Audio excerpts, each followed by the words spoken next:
tugaruke rero ku buhanuzi cyangwa intambara ya IRANI na Isiraheli harimo na Amerika. Wibuke iteko nakubwiye ko dufite ubuhanuzi bubiri bubangikanye.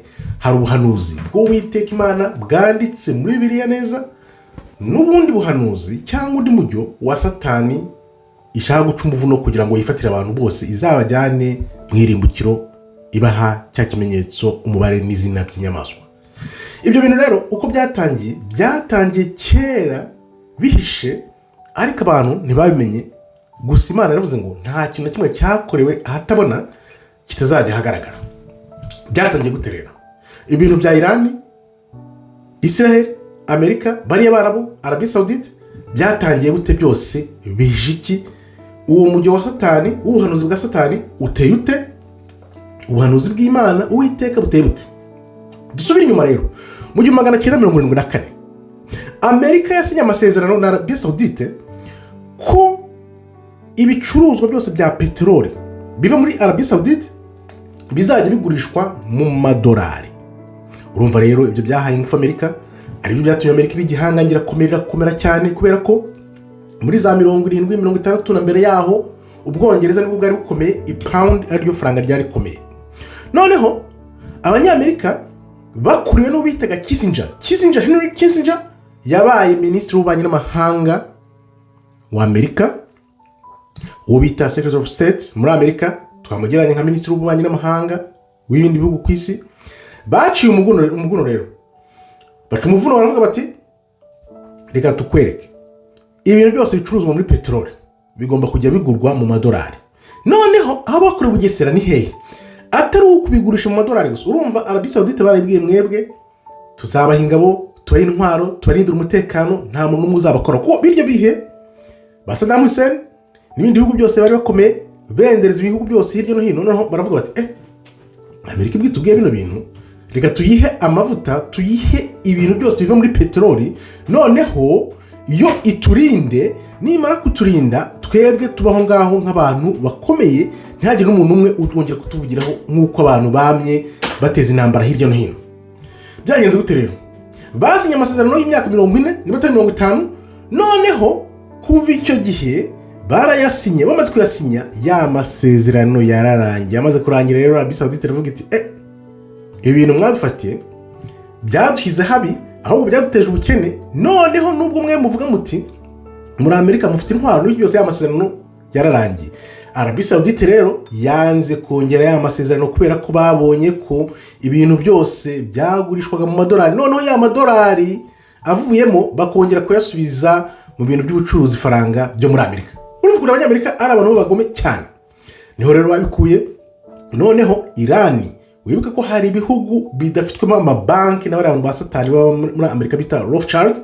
Sinzi ko ubazi abitwa Rothschild muri Korea y'Amajyaruguru, za IRANI na za Iraq, biriya byose nabyo babishenye kubera ko ubasha gushyira amara y'amabanki.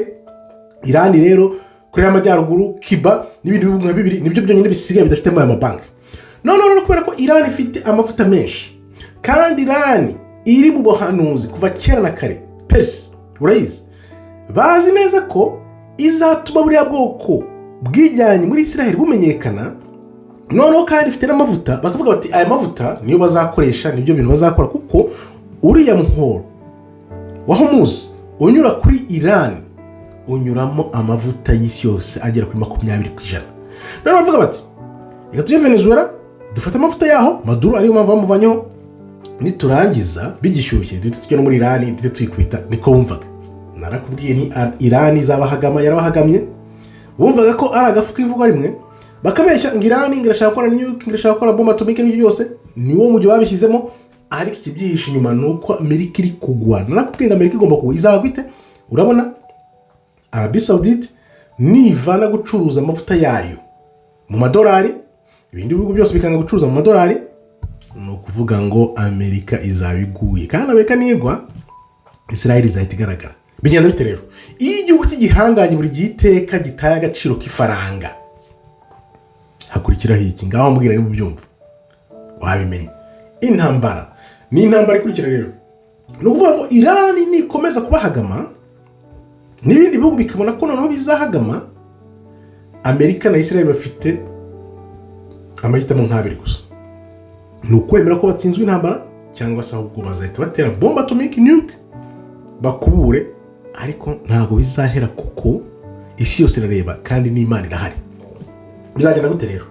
Ni ukuvuga ngo idolari nimara guta agaciro, ibiciro bigatumbagira hejuru cyane muri za Amerika, za Canada, mu Burayi, isi yose, nibwo rero hazaza ya ntambara bavuze, nk'uko ijambo ritubwira ngo muzumve impuha z'intambara zivugwa hirya no hino, ishyanga ritera irindi. Noneho icyo gihe muzamenya ko ibyo bihe biri kwegereza. Kandi wibuke ko cya gishushanyo Daniel yasobanuriye na Nebukadinezari gifite ibihugu byagomba kuyobora, uvuye i Babuloni ukajya mu Baperisi, ukajya mu Bagereki, ukajya mu Baroma, noneho n'ubu bwami bwa nyuma. Ubu bwami bwa nyuma rero nibwo Amerika. Biriya abashinwa bibeshya, abandi buntu bose bakibeshya ngo abarusiya abashinwa ngo bazaba ibintu bikomeye cyane. No, ntabwo Amerika izabyemera, kubera ko izavuga iti turarimbukana. Niho rero tugenda twegereza umusozo, kuko Amerika iravuga iti ubuhanuzi turabuzi. Nubwo bagenda mu mijyi ya satani n'abariya bijyaye muri Israel bari kuri urwo ruhande, hari n'urundi ruhande Imana izakoresha, rurimo Uburusiya, rurimo za IRANI, rurimo ibyo bihugu byose bikomeye. Wibuka ko Imana iteka ntabwo izaburya ngo ikubite, kuko Imana ishatse yahita ikubita umwanya, ikoresha ibindi bihugu. Nk'uko nyine Nebukadinezari yaragize akaraye kajya he, bakoresheje nde? Bakoresha Abaperisi, kandi Abaperisi bakoresheje ni IRANI, nibo bavuyemo IRANI. Noneho kuba IRANI izi ayo mateka kandi izongera kugira uruhare muri ayo mateka, niyo mpamvu za Isiraheli zashatse kwisenya zifatiranye vavo. Wumve satani umugambi we ashaka kugenda imbere y'ibihe iteka, ariko agasanga Imana iteka iri kubihe. Urumva umuntu ugenda n'igihe uko wimutse ugenda nyine aba hari. Ni ukuvuga ngo satani ishaka gutera intambwe gisange iri imbere y'ibihe, ariko igasanga Imana irahari iteka. Niyo mpamvu abantu benshi batabyumva, bavuga ngo IRANI ngo yavuze ngo izahanagura ngo Israel ku ikarita byose. Yes, Ahmadinejad yarabivuze, ariko byose abivuga kubera ko baba bashyizeho ibitutu bashaka kubasenya n'umujinya, nibyo babivugiraga. Kuko mbere IRANI bataratangira kuyataka ntabwo izo nkuru twazumvaga, ntabwo amagambo twayumvaga. Bivuze iki rero? Bivuze ko muri uku kurangira kw'idolari, idolari nirigwa, urumva kugira ngo Amerika ite ingufu isi yose, idolari nirigwa, Amerika izahita imbaraga isi yose. Ni ukuvuga ngo izahita ijya mu ntambara, kuko nizo za ntambara twumva zizabanziza noneho Armageddon no kugaruka kwa Kristo. Kuko Kristo yaravuze ngo ibyo bintu bizabaho, habe intambara, ariko iherezo, igihe cy'iherezo kizaba kitari cyagera. Nibyo turi kwinjiramo rero. Ibintu tubyinjemo ni ukuvuga ngo IRANI nikomeza kubahagama, za Israel yego zizakomeza wa mugambi zifiteho kugira kiriya gihugu kinini. Nabyo ndaza kubikora indi video mubwira ukuntu Israel na Amerika bazagera kuri wa mugambi. Bazare, urabona ko mubwira iteka ko nibo bateza ibibazo buri teka. Amerika na Israel yayijyanye hariya nibo bateza ibibazo iteka ryose. No uvuga ngo hatagize umuntu uteza intambara wundi nabo ntibayiteze, ntago intambara izabo. Bivuze iki rero? No uvuga ngo bira ntambara ni bari ukuntu bayireka na IRANI igahosha, hazabaho ituze. Abi nakubwiye hahandi bagiye basenya, IRANI yabasenye, none bafata ibira bihugu kubera ko abarabu bose bavuye muri bya bihugu, zaje muri Syria zose zirimo ubusa. Hari ahantu ukuntu basenye za Syria, ukuntu bakoze ibira bintu byose, abantu barahavuye. Niba abantu barahavuye, no kuvuga ngo za Israel na Amerika niwo mushinga bafite wo kuzahubaka ya Israel nini. Noneho bubake na rwa rusengero rwa gatatu nkora bikubwiye ejo bundi, bahita bavuga ngo ibyanditse ngibi birasoje.